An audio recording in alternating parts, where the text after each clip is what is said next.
Welcome to the Genius Factory. Enjoy the video. In this video, I will explain how to learn programming the fun way. To begin, try visual programming tools like Scratch. They help you grasp core concepts without complex syntax. Next, dive into game development, which makes learning incredibly interactive and fun. Remember to join online communities for support and to share your progress. Finally, always build small, personal projects to immediately apply what you learn. To truly master programming, utilize interactive coding platforms that provide instant feedback on your code.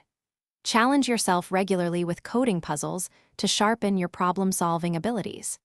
Consider contributing to open-source projects.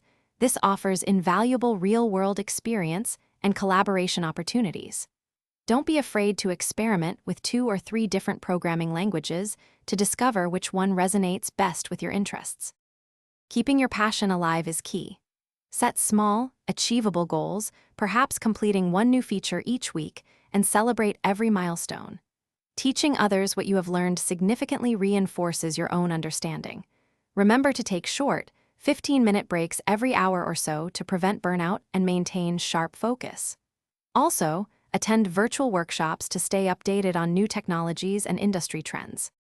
To truly elevate your programming skills, consider specializing in a niche area, such as web development, mobile applications, or data science. Build a diverse portfolio of at least 5 to 7 projects to effectively showcase your abilities to potential employers or collaborators. Mentoring new learners will deepen your own understanding and develop leadership qualities. Finally, stay current with industry changes by regularly reading blogs and listening to podcasts. Thanks for watching. If you found this helpful, don't forget to like and subscribe.